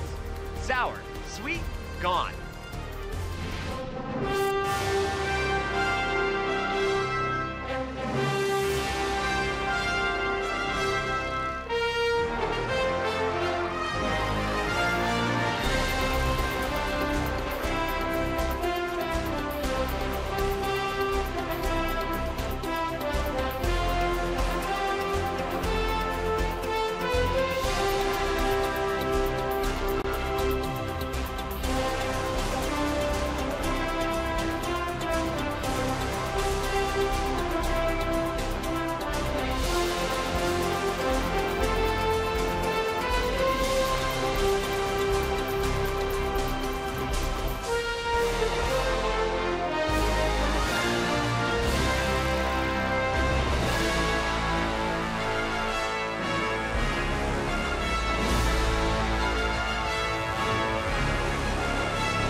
of Symmetra fans in here today, huh? None? Go figure. I love Symmetra myself. All right, guys, the Battle of California rages on. We are all knotted up at 1-1. So let's go ahead and jump into the second half and throw it over to our casters, Mr. X and Uber. Thank you very much, Malik. Great that we get to hang out all again. You know, the World Cup crew are back. Great to have you on board, bro, but let's jump in here, of course. Next map's going to be Control. Is there a chance here for the Shock to, you know, maybe shake off that rather average showing on map 2 and sort of break back in this game time? I think it is. I think we've seen the Shock outside of Horizon. You know, they play it pretty good. I think that one you just kind of throw away because they're so horrible at that map. Asher will come in for Hydration. Hydration comes in, wins one game, now comes out. I'm interested to see Asher can kind of, you know, level up his play going into Oasis. Okay, we're talking about that. What? You weren't super convinced about Asher on map 1. On map 1, yeah. No, I mean, you saw the Battle of the Tracers. I mean, he talked so much about, you know, Baby Bay versus Surefour in map number 1 that you looked at the stats after and they played each other about even. It was just Dante just going ham on the Tracer in that battle. That was really the difference in terms of DPS players in map number 1. Obviously, a lot of other factors determine the game, but in terms of those two players looking at it, Dante was able to get the better of him. This one, you need Asher to really step up. Again, many opportunities for Tracer players to shine on this map. Oasis, we're going to be going into, if I'm not mistaken, University will be our first arena. It is kind of odd that you bring Hydration out of the game on this map because there are some really good Junkrat points here. There's some good Roadhog points as well. You feel like they just want to play like a standard dive here? Yeah, I guess. But I mean, we have seen Hydration play a lot of Genji for this team in the past. I thought he was the predominant the Genji player. Yeah. Even Pharah as well. So it's an interesting change up. Maybe they've seen something they've been doing over the last few weeks they want to change going into this week. Let's make some noise, Blizzard Esports Arena. Map 3, coming at ya. There's Symmetra. Sleepy playing up to the crowd. Yep. That's what we like. This will not last. So actually, Golden Boy, Golden Boy, and Brett were playing some games last night. A quick play because Golden Boy's SR is so low he can't queue with anybody.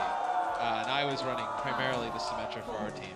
And you know, I knew that we were not going to see her today. Capture the objective. Wow, you just I don't think we're going to see. I don't know if we'll ever see Symmetra. No, and obviously, yes, everyone, we heard the disappointed cry. I'm sorry. It is not the day for Symmetra. That day may be soon. We'll see.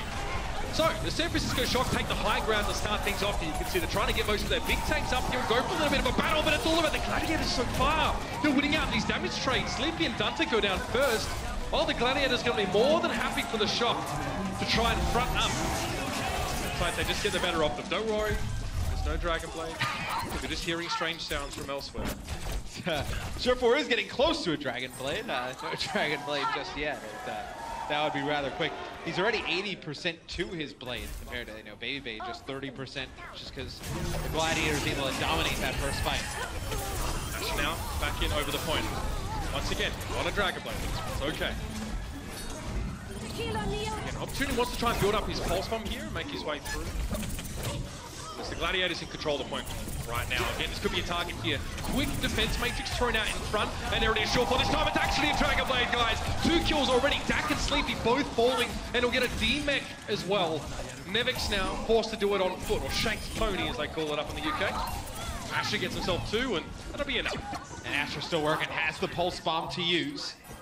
The Gladiators going to have both of their support ults. It'll be Dak getting close to his Valkyrie here, and Baby Bay finally going to get his blade. So this is really the Shock's, you know, best chance, Mitch, to win one of these fights. If they don't win it here, we're going to see the Gladiators build up to like that, you know, 80-90% mark. Asher just trying to catch Dante out, has to back up, walks right into Baby Bay. 61% here. The Gladiators had a pulse bomb for Asher. Obviously didn't opt to go for it there. Close to 2 support ults here, and that will be the perfect buffer for them to finish this round out. Surefour throws a bit of damage into the mix here, and you can see that no one's really peeling for Dak right now. In fact, they're too busy dealing with the Winston. But the Surefour on the Genji have managed to sneak into the back line and do damage. They eventually address that issue, though, and it looks as if the Gladiators now might have to try and return some players to the fight. Well, Dak's done that. Dante's back, and it will be the Shock now to take control for the first time in the round, and have some big ultimates to hold on to. Well, they hold on to all of their ultimates, as they will swing the point in their favor. They'll hold on to both support ults, their Dragon Blade as well. Just Nomi using the Primal Rage in the last fight. This is going to be a huge fight. So many ultimates on both sides, as But it's really looking at those support ults, like how do you layer them to get the maximum value? Maybe you don't. Maybe you just save them for, subsequent fights and just try and stretch them out. Ration the support ultimates to keep yourselves in control of the point. Dunter tried to go for the finish on Remix there, but it seems that Remix jumped in a little bit undefended there. Bishu ran out of defense matrix to keep the Winston sort of healthy in midair, and once he dropped it was an easy pickup. Sleepy did use his Transcendence, so you got one of those ultimates out. If you are the Gladiators, you can come back into the next fight. As long as you get Valkyrie out and then you use your Transcendence against Babybay's Dragon Blade, you're going to be able to use your own Dragon Blade.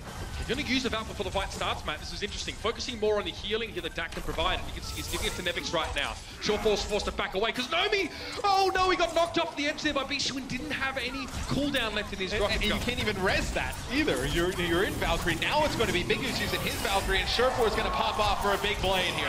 Easy done, straight to the back line. And the Sushi Chef now has left his mark on the San Francisco Shock, and be a chance for the Gladiators here to comfortably come back in. Shawfor adds a fourth to his brace of kills with the one Dragon Blade. And we talked about that hydration being the Genji here. Shawfor's turning up. And you've been able to hold on to your Transcendence to withstand Babybay's Dragon Blade. It's going to be desperation to be getting off here at the end. Oh, Babybay had the Dragon Blade, he pulled it out. But he got cut down, no chance to use that. That's devastating here for the Shock, and Remix is just going to hold the door. He even has a Primal Rage here to jump onto the supports with, and it's just that easy. Pulse bomb in towards Nevix, 99 to 66%. Nomi with futility, flailing the fists. Unfortunately, it's just him sitting up on the point, and no one's even really paying him attention. Then he gets knocked down the hole. Comes back up, and he's the last man on the point. Tough to stall this one out, and it's not going to happen. The Los Angeles Gladiators make a strong statement here in that first round. One of these Dragon Blades is not like the other. Babybay doesn't get a use of his. That early Valkyrie that comes out from the San Francisco Shock, there has to be, maybe just a misclick there, I think, because the Gladiators aren't really even coming close to the point at that time. And usually, look, if you're going to use the Valkyrie early, you would get aggressive and engage with it, right? They didn't really do that. No, it didn't seem like it. They did, because we saw Dak healing Nevix, sitting back on that left side, and then Nomi was quite deep and ended up getting knocked off. And we're saying, well, now that Valkyrie, you cannot resurrect an environmental kill with Valkyrie. Yeah. So you're going to be at least one player down for the entirety of this fight. So that's hard. Losing an unresable player when using Valkyrie, it's going to throw your whole plan out the window. And it's brutal for the Shock because you used your Transcendence in the previous fight. So as soon as that, you didn't really have to do much of the Gladiators to wait that Valkyrie out, then use your blade. It feels bad, man, here for the Shock. A chance to recover now as we head into round number 2. It's garden time. Sleepy's already resurrected Babybay in this map. Again, that player, expected to do so much for the Shock. Now taking a rocket too. Oh, he's just alive. Sleepy almost eats another one for Shawfor. Again, Babybay and Shawfor, two similar players with similar hero pools here. What a matchup. I tell you what, though, Shawfor has had a tremendous series. I mean, Babybay has definitely shown he's one of the better DPS players in the league, and Shawfor playing him very close. Yeah, it's good to see Shawfor now as well play such a high variety of heroes. Unfortunately, Shawfor spent so much time trying to avoid Babybay. He does hit the direct rocket, but the rest of his team has been pretty well decimated on the ground floor. He will drop and accept his fate. He knows the fight's done. It'll be the Shock in control of the point first. Dak will be able to play Lucio. That's kind of a big thing here for the Shock. It's a hero that he feels more comfortable on. You love to see it, don't you? Yeah, and then Sleepy will play Mercy here for the Shock as see what they're able to get. Now that you have control of the point, right? It's like, how do you play with the Pharah versus the opposing Pharah, right? Well, not anymore, yeah. Pick Babybay off at long range and start the fight. I don't think there's any room for a resurrect there from Sleepy. I think it's too dangerous for him to try and get Babybay back on his feet. We'll see if that's going to be the case, but Shawfor just sprays down. It's not confetti. Big old barrage there to deal with Nomi. Nevix drops down, and you can see just how quickly he gets chunked down. Kind of happens when you're in a 1v6 situation, though. And it'll be the Gladiators quickly regain control. That was quick. You saw Shawfor was able to pick Babybay out of this guy, then Asher gets another pick as these Pharahs just exchanging rockets cross-map with each other. It's like, how great is the Pharah play we've seen from a lot of players in the Overwatch League over the last few weeks? I mean, Dream Casper, we've seen Fleta do some amazing things with these two in this matchup. Oh, Dak Asher gets the full clip with a bit of help there from his tank line. Remix had the extra damage there. And now Asher can drop a pulse bomb on whoever he may wish. He'll probably recall while the self-destruct occurs, so he's not affected by the explosion. But the rest of his team kind of struggling a bit. They've lost Shads. Sleepy's going to resurrect, so it's a player switch of 2. Now Shawfor got some room. He needs to do a Babybay. Neither of these guys have their mercies right now. It's just two Pharahs against each other, but Nevix decides to interrupt the gentleman's duel there. Perhaps it was a grudge match, but he doesn't care. And Shaz is coming in with Valkyrie, so Miller, Remix and Big Goose back into the fight. They're going to have the sound barrier as well, do the Gladiators. Sound barrier comes out from the side of the San Francisco Shock. But it's run out, and they need that health, but they don't have it anymore. Baby Bay and Nevix are going to fall. Shaz actually finds the kill on Baby Bay, and that's going to be a resurrect here for Sleepy. But Jawfor is still at large, still in the sky, looking to claim aerial superiority, and now Baby Bay wants to challenge that. Jawfor doesn't really fancy it at this stage. Perhaps his Mercy's a little bit busy or not there. Either way, one shot, two shot, one more would get the job done, but Baby Bay's forced away. He realizes that discretion here is going to be the better part of Valor before he returns to the fight. But this is a long fight, Matt, and the Gladiators have been in control. They're getting more percentage as time goes on. Yeah, it's extremely drawn out here. Not ideal for the San Francisco Shock. They're just having to invest ultimates into this fight. Sleepy trying to go for a res on the point. He'll get taken out by Big Goose. Yes, gets interrupted. Still the point in possession to the LA Gladiators here. This stall is so big, it's huge, and Dunton needs to cut down Asher. The San Francisco Shock need to remove any Gladiators' presence from the point, but it's taken them so long, and now the Barons comes in. No, he's going to get eaten up by that one. Again, Nevich protects his team for the rest of it with the defense matrix, and Baby Bay swings through as if on a vine like Tarzan to save them. Jawfor is shot out of the sky, and Shaz is not far behind. It's 98-47. Yeah, Baby Bay switches off of Pharah. We'll go over to McCree right now, in terms of the game. With both of these players playing Pharah, Jawfor is up to 9,600 damage. Baby Bay sitting at he just got over 6K now, so 3,000 more damage from Jawfor playing the Pharah. Jawfor instantly switching here, seeing the McCree come through. No surprises there, I'm sure. Baby Bay now as well knows he needs to respect and back away a little bit here. Goes for a flash, but I don't think Asher was actually hunting him at the time, and he doesn't manage to get him. Shaz is low, he needs to keep himself very scarce now, but Baby Bay's sidelines are limited. It doesn't seem to matter though. Jawfor gets picked out of the periphery like a needle in a haystack, and Baby Bay's looking for more. 80% towards his next Deadeye, and he's got a comfortable amount of healing and peel available to him. This is the last fight of the round coming up. And Sleepy and Valkyrie was able to pick Shaz off. He's trying to just hide, maybe use a Valkyrie of their own for the Gladiators. The Shock will just have their sound barrier. You have a Deadeye here. And then on the side of the Gladiators, you will have Valkyrie, you will have sound barrier.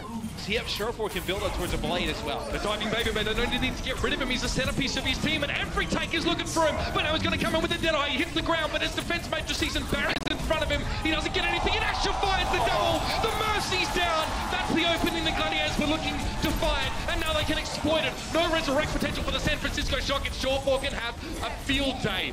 Knows there's a Lucio off towards his right side, but he'd love to get rid of Dunter. No, he's caught out by the self-destruct here from Nevix. Over the top is the man.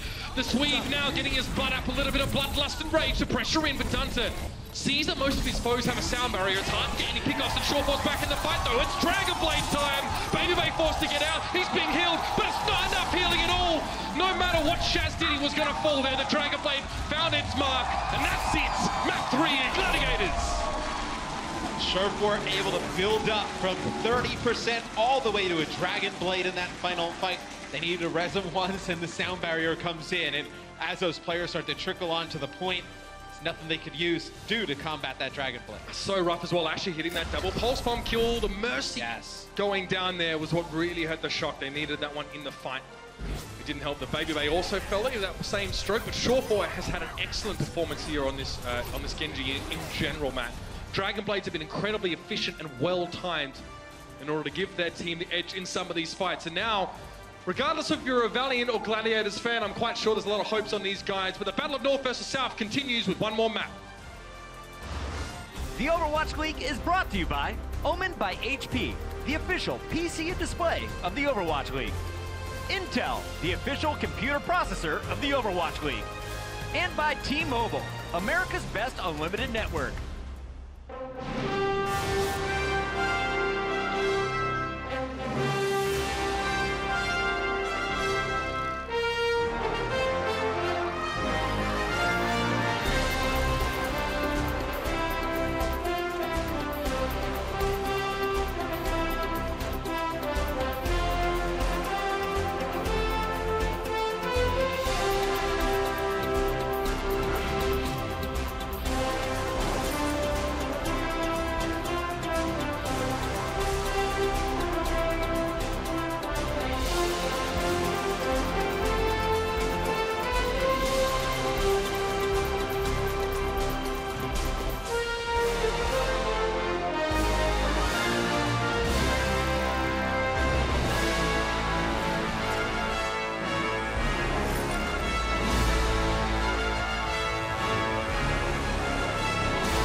One thing I love about the San Francisco Shock, Matt, is they just don't show respect to their enemy teams, you know what I mean? They're always chomping at the bit and they're hitting the ground hard. They were very close to taking that to a third round there on control, but one pulse bomb ruined their whole day. Yeah, Asher able to pick up 2 with the pulse bomb. He gets Sleepy, who's playing Mercy, in Baby Bay, as he's calling it a dead eye. Probably not in the spot he would have liked. He's like on the point, just searching for an opponent. You know, if you drop down to get that, you're dead. You're in trouble. You know you're in a bad spot. And it get very easy to put him in a cone of silence and just throw a defense matrix over the top.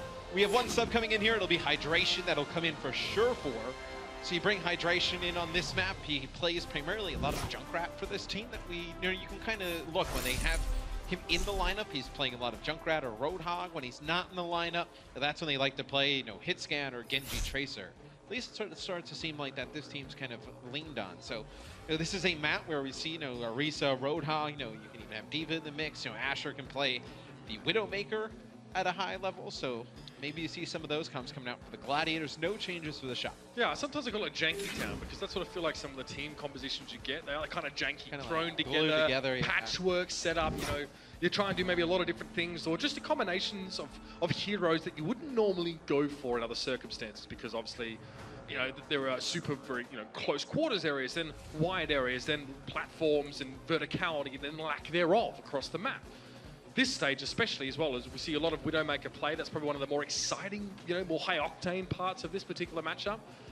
But, it's so funny. We thought, okay, Surefour, well, we didn't expect him to play so much Genji today. He's looking very good. He said he was back this morning on Twitter, and so far he's looking to be delivering. Yeah, he's looked great in this series.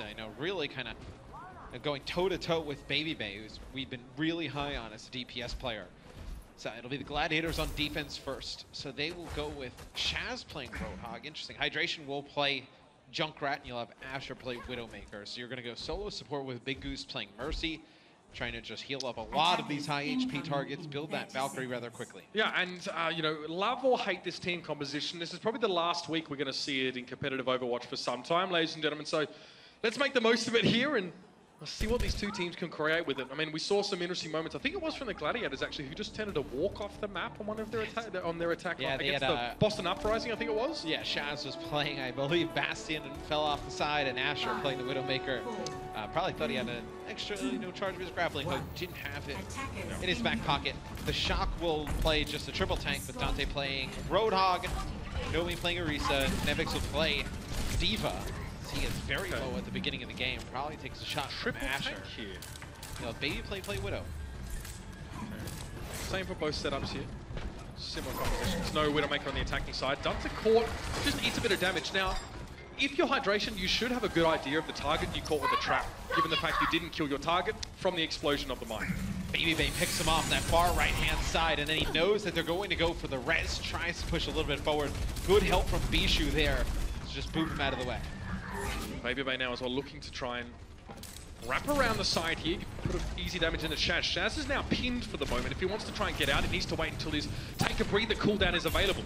And you can see that Nevix going in just to try and charge into the Gladiators players, put them out into the open a bit. Asher getting mad free damage here on towards Nomi. Yeah, he goes all the way around on that far side. Oh! Gets pretty much right to the spawn. Another kill from Asher here, playing Widow. Okay, Dak, he wants it. Okay. But man, the shots out of Asher there were sick. Goes on the flank.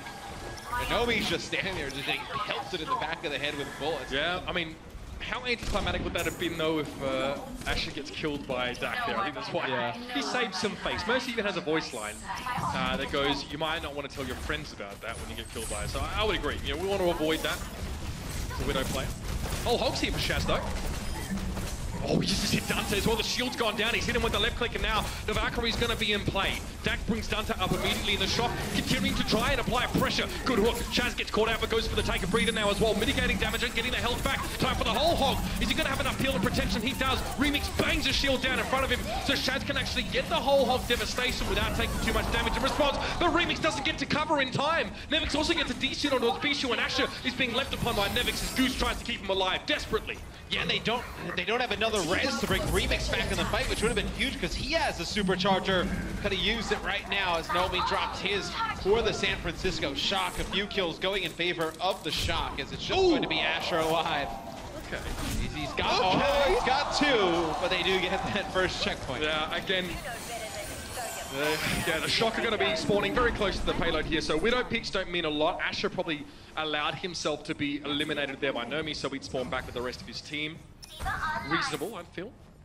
And he switched off the Widow to the Tracer now, so I like this. The Gladiator switched to full dive on this second stage. This is what worked against Babybay on map number 1. They were trying to get him off of that Widowmaker. Pressure over. They went over to McCree. What worked? They just dove it. Just got really aggressive in that backline. The only difference is that you had Sherpor playing the Genji, not Hydration. Bijou gets hooked in here, desuited. Well, they have multiple Genji options here, so not too much of a problem for the Gladiators. But the dive seems to have been foiled, at least for the most part now, as Big Goose just narrowly avoids getting put on the Butcher's hook. But Babybay's getting picked, so he's not being pressured much at all. The Gladiators seem to be in disarray, and the San Francisco Shock are just picking up easy kills, and they're going to continue to press forward on the payload. A very unsuccessful start to the second stage for the defenders. You may get one more fight here, though, if you're the Gladiators, and you're going to get close to a Valkyrie, you're going to get close to a Dragon Blade here. It's going to be the whole hug on the table for the San Francisco Shock, as it looks like the Gladiators with an apple getting ready to engage. Welcome to the scrapyard. We don't all sound like that, by the way, but Babybay takes a big step back. He is leapt upon, and of course, the grappling hook gives him the opportunity to evade that kind of pressure up front. The front load of damage that the Gladiators have is definitely impressive. Now the Dragon Blade coming in. Tough to escape from this one, and Hydration gets caught away from Babybay. It drops, though, right onto the cutting edge of the blade and just kind of gets eaten up.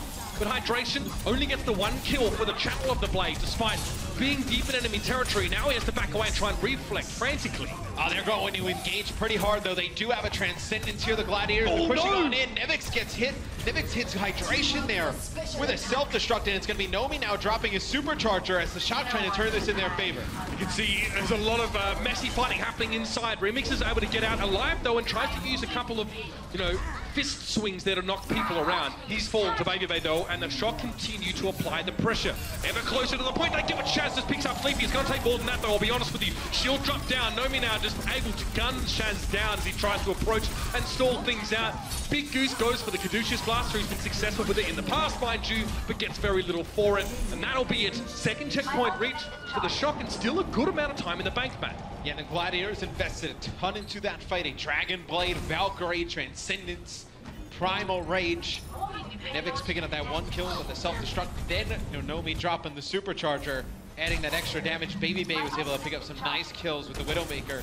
He switches off of Widow towards this end of the game, a lot like what we saw in Navani. He will go over to McCree. Hydration's looking for something right now. We dove deep into the backline. Is somehow still alive. That's a big self-destruct. Dak and Babybay always seem to go down together. It happened on Oasis, and it's happened now, and that has brought the Shock to a screeching halt. Well, it's just Babybay in their mercy because he's getting so much pocketing, whether it be damage boost or the healing. Well, when there's smoke, there's fire. Yeah. When there's a mercy, there's Babybay getting pocketed. Now that buys the Gladiators some space, right? You can have Asher just play on the payload. Everybody else sit up top. Just trying to bait these members of the San Francisco Shock in. Asher seems to be the front line purely because he can reset his health total, get out. I mean, they'll just throw an orb on him and just have him dance around here. He's not an easy target. He's keeping it stalled out. He's hard to hit. But now the Shock are trying to go past him. They're going to circumvent Asher and jump on the main core of the Gladiators. But the Gladiators are going to dive in response. Hydration's waiting for this Transcendence to time out, and then it's going to be go time. I'm hearing a dead eye being charged somewhere? No, it was Big Goose to go down to Babybay, should I say. McCree present on the field. Maybe he was in the background again, not sure. Dragon Blade won't be used here for Hydration. He realized he was done. But you did get the San Francisco Shock to use their support ultimates. You will have a Valkyrie Dragon Blade combination, and maybe not as strong as, let's say Shaz with a Transcendence and Dragon Blade, but you will have that big support ult, a lot of healing from Big Goose, the combo with the Dragon Blade here for the Gladiators. Nothing for the Shock to fight this. Yeah, a pulse bomb, perhaps. That could easily be rezzed out. Dante's probably just trying to chunk down tanks for now. It's time for the Dragon Blade here. Hydration needs to make this one work. He has to connect. This is going to keep the Gladiators in this game on defense. He does find Sleepy. He needs to forge ahead and use a Swift Strike to get the kill, but he gets it regardless. However, it means he doesn't have it refunded. Now he'll need to wait. But he's fine. The rest of the Gladiators are looking comfortable, and they'll keep Nevix alive a little bit longer. Perhaps to study how it is that Nevix can get so much done in his life when he says so little. And you thought that's what the Gladiators were going to do, as Shaz will finish off Nevix, so he'll go back to spawn. You thought that's what the Gladiators were going to do, combo the Valkyrie with the Dragon Blade, but knowing there were no support ults on the side of the Shock, did you need to use the Valkyrie there to combo with it? Because now you'd like to have your own Valkyrie against Babybay's Dragon Blade coming on through. And this is a good time to be Babybay right now. Remix can try and displace him with Primal Rage and make it harder for him to access his intended target, but Ash is down. It's traded out though, Sleepy's already fallen. Dragon Blade here, that's the Babybay Dragon Blade we're looking for. He's looking for hydration. Both of them are reflecting. Babybay's low. One more Street Strike would have done it, but hydration is cut down. He eventually falls. Remix lands on top, gets the damage for the rocket jump here, and now he's going to return to the payload. It's a bit of a tank buster here. And the 2v2 now being interrupted. Nevix self-destructing, but Asher finds the pulse bomb kill in there. It's a lot of explosions. That's classic Overwatch for you, but we're in overtime.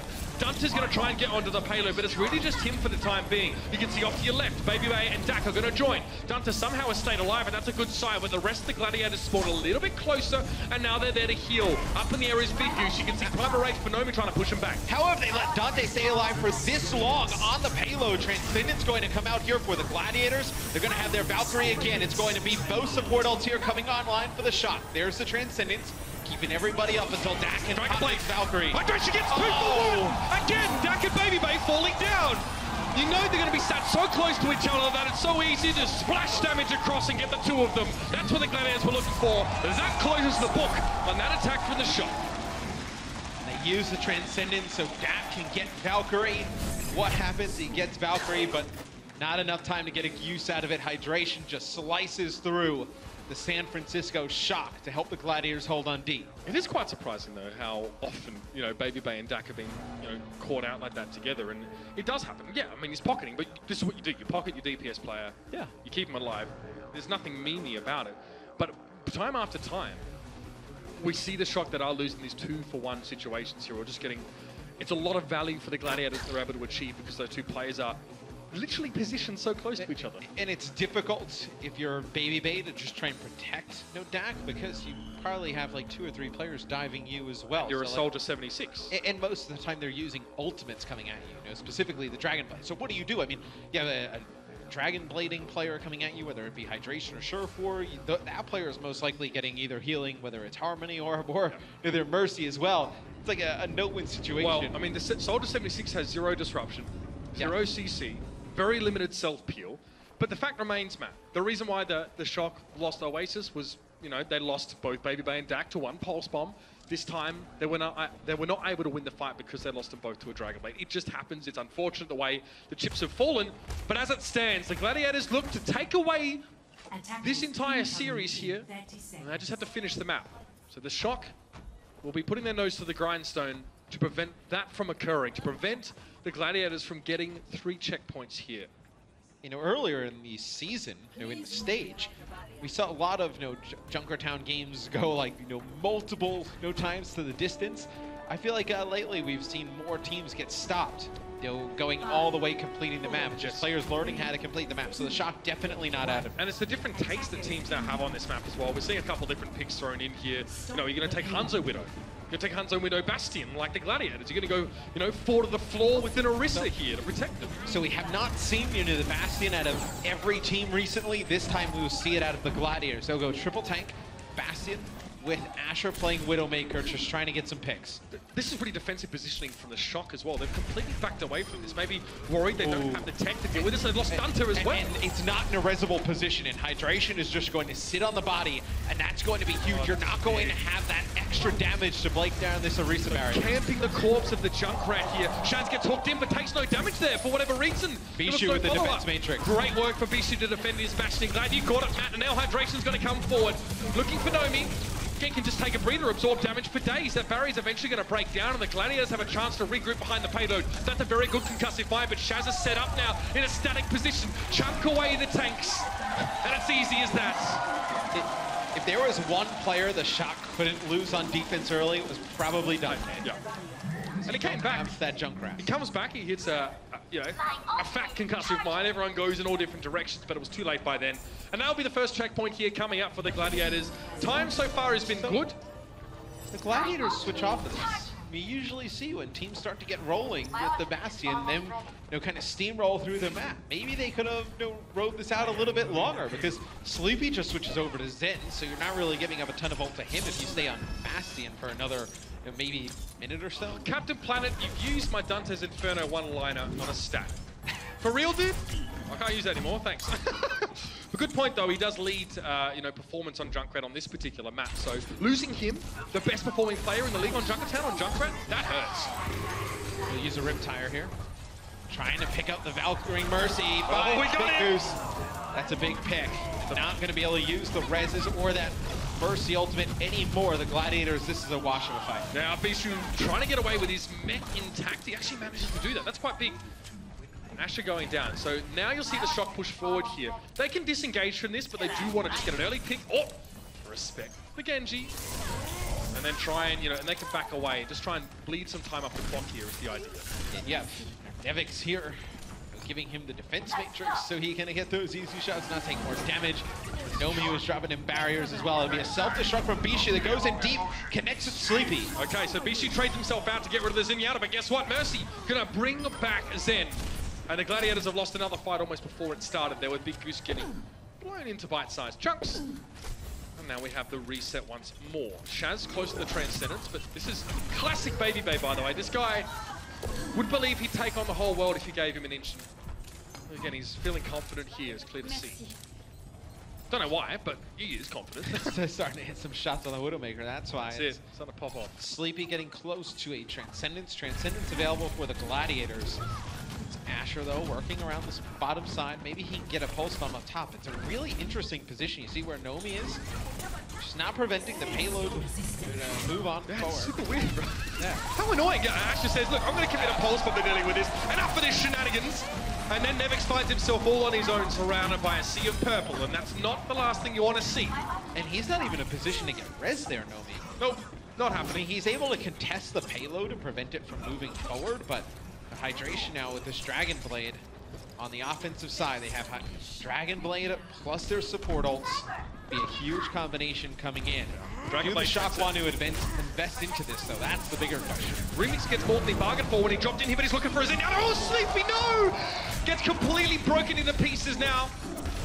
And Remix is not done yet. Dante tries to go for a Riptire, but Remix is able to find him. It didn't seem fair with the way he was attacking him while he was busy channeling, but now the Transcendence gets applied. Sleepy was brought back. Hydration has to wait for his chance to use the Dragon Blade here. It can't be yet, but it might be now, though. He gets in there. Sleepy's down for the second time. He reflects the shot. Instead of using the slash, he makes sure the Zenyatta can't kill him and gives him extra damage. Nicely done from the Gladiators. Now, their final task remains. Finish the map in 3 minutes and 33 seconds. And that will be a 3-1 victory for LA. It's a costly fight on both sides, but the Gladiators come out on top. Dak will get his Valkyrie sooner than Big Goose coming up here. And some changes that come in from the Shock. Baby Bay will play Genji, so going to get extremely aggressive. No, they can't give up too much space here to the Gladiators. Issue now, trying to see where the Shock is set up. He's ready to peel. He's going to make sure he tries and keeps his supports alive. And now that the Shock have committed to the fight, he wants to go for a self-destruct to punish them. Perhaps he thought they might be out of position. It doesn't matter though, because Ash has been able to find them and reduce them to his namesake. Now, of course, Sleepy again under scrutiny. And guess who's protecting Ash? That's right, Bishu's there! Nothing you can do about that as a Zen when the enemy trace is being protected. So Bishu launches his self-destruct and it actually splits the Shock up. Nomi and Baby Bay are still on the cart. Dak, Sleepy, and Dante get pushed all the way around the corner. That allows them to get the 2 early picks and then stagger the remaining 3 players. Oh man, I think this is over already. That's it! The Gladiators had it so well planned out. It's coordinated, crisp, clean, lock for the hometown heroes. And that self-destruct, Matt, right in there for Bishu. We couldn't see necessarily on our view how impactful it was to the fight, but then you just started seeing Asher wrecking backlines and we knew it was over. Yeah, it gets like right around the corner and it forces the Mercy, Tracers, and Zenyatta to back all the way up basically to their spawn. They don't want to go towards that close entrance, through that underpass back towards that payload because you got Hydration there playing Genji, and you also had Asher playing Tracers, so they start to work their way all out to the open, back towards the cart, and then Asher just comes on the flank, takes them all out. There aren't too many teams, Matt, with 2 excellent Genji players in the Overwatch League. There aren't too many teams with 1 excellent Genji player now, sometimes I think about it. So this is very, very big. and a kind of a different look. We've seen great job here for the Los Angeles Gladiators. Let's head over to the desk, though, and break it down as it happens. Thank you, fellas. Great work there by Uber and Mr. X. And after dropping the first map, the Gladiators rattle off 3 straight to take home our series. Let's take it back to game number 3. And I want to just start here. Coming into the half, what were you worried about for the Gladiators, Johnny? And what were you thinking coming into this game? Well, actually, I was a bit surprised we just saw Dive on this Oasis, of course, because usually you see a lot of Junkrat perhaps, and maybe Surefour could have pulled it out. But in the end, as we talked about, San Francisco Shock, they're so good on Oasis. Going into this game, I think they had about 70–80% win rate, even beating teams like London Spitfire. So today, they really just didn't turn up on Oasis, we have to say, because Los Angeles Gladiators, while we respect their players, they are not the best team in the league, and San Francisco Shock had the advantage. Crumbs, we heard some numbers coming from Uber saying that Baby Bay was getting shut down by Surefour. At least when you looked at the FAR numbers, Surefour was winning that battle. Why were the DPS struggling from the Shock throughout this? Well, I'm not sure exactly what happened when it came to the accuracy here, but Surefour outperformed in a big way because he ended up doing 80% more damage than Baby Bay on this far. It's 43,000 or 4,360 over 2,400. Had some cheat down there, look at the numbers, but for the most part, Surefour had a better direct rocket hit than Baby Bay. So he was just forcing Baby Bay to retreat constantly, having to take worse angles to rocket into the fight, and that just means that your damage numbers are going to be worse. Throughout the series, Johnny, we saw Surefour flex onto the Genji. Baby Bay brought out a Genji as well. Dante seemed to be pretty stuck on the Tracer, so let's talk about the Shock. Do they have any limitations on their DPS rolls? Well, I think so, because we haven't really seen Baby Bay play a lot of Junkrat before. We know he's a good Pharah, he's a decent Genji. I mean, going into the Overwatch League, he only really was a hit scan player in Contender Season 1, of course, so there's a lot of question marks around Baby Bay's hero pool, and when they force to swap Dante onto the Junkrat, they lose a Tracer, which is such a crucial hero, especially in this meta, of course. So there's a bit of question marks how are they actually going to flex moving forward. If I'm Baby Bay and I'm playing that projectile role, playing the Genji, the Pharah, I want to see more Junkrat coming out of him, so he has a more consistent hero pool across the board. Coming into game number 4, Junkertown, we saw Asher was back in the lineup. Hydration is in for the Gladiators. Surefour is put on the bench, and it looked like a good idea right away because we saw Asher on that Widowmaker. Now, Crumbs, I know you have a telestration. What are we looking at here in the Gladiators defense? So we're throwing some love to Asher here, and what we're going to call this replay is exceptional situational awareness out of Asher specifically. So we got to look at the setup and take a look at all these little arrows that you have on the side of the San Francisco Shock. You see that all the members are facing a certain direction. The direction that they're facing is gonna be forward. So you have Sleepy trying to flank on the left. You've got everybody else looking onward. So where is the Widowmaker? They don't know. There's a little question mark there for Asher. So he's gonna be taking advantage of this situation and going for a wraparound. He's gonna position himself right there, try to see if he can find anybody. But look at what happens. He recognizes, oh crap, they're still going forward. I can actually take even more advantage out of this situation.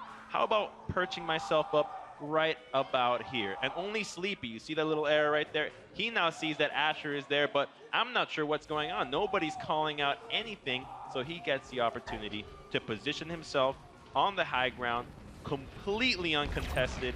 And by the time that they start noticing that Asher is already here, it's already too late. He's just wrecking the entire team of the San Francisco Shock while the 5-man defense is just chilling around. Look at Asher.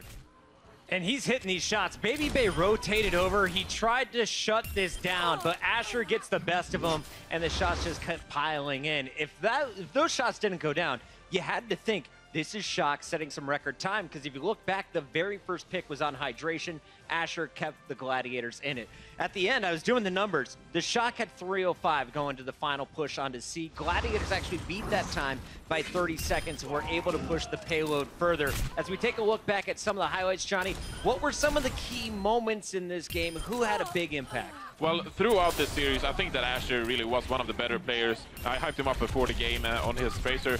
But he's one of the players who has improved the most, I would say, in the Overwatch League thus far. Because starting, we didn't see a lot of perhaps great plays coming out of him. He was a solid flanking Tracer. Very similar to Striker coming out of Boston Uprising, of course. But I think both of these players has really found their place in the current meta, flanking onto that Tracer and having huge impact. So I think that overall, Asher pretty much won them this series. I was really impressed by Dante. Even though Shock lost this game, Dante at the very end stalled the cart with just a little help from a Mercy. The Soul Tracer was dancing for a good 45 seconds. At the end, Gladiators were able to overpower, stop the cart, and win the game. So Gladiators get a much-needed victory. Shock handed another heartbreaking loss. But we do have to crown the best of the best, guys. It's time for the player of the match, sponsored by Omen by HP. And this was tough. So many nominees potentially here, but we went with Surefour for his performance on Horizon and as well on that game number 3, Oasis. Yes, and really his hero pool came into play, I think, throughout this series. Because he is the jack of all trades in this lineup. You have Asher, who usually plays the Tracer, and then you have Hydration, who usually plays the Protocol. But Surefour, he plays it all. He plays the Genji, he plays the Soldier, McCree, and so he fits really well into this meta because he is sort of the player you build the team around, I'd say. Because you look at all these different maps, you have someone like Libero or New York Excel, of course, who is so consistent in game because he can flex to all these different heroes. And Surefour really fills that role for Los Angeles Gladiators and a huge impact player. But we really have to give the honorable mention to Asher because it was especially towards the later half of the series where he started just popping off. Because in the first half, he's on the Tracer. You don't get to see him shine through as he had a rough time against Dante. But afterwards, him in combination with the rest of the squad, Hydration and Surefour, just making a huge difference for the team that we hadn't really seen from him before. There was a lot of inconsistency out of him, and if he can live up to this play that we saw today, this actually Gladiators team might be somebody to reckon with. Solid stuff coming in from Surefour. Gladiators get a big win today, and the LA squad gets their first of 2 potential victories. Los Angeles crowd, are you guys ready for the last match of the day? We're closing it out with a huge one. The LA Valiant versus the Seoul Dynasty. Major playoff implications on the line. Don't go anywhere. We'll be right back.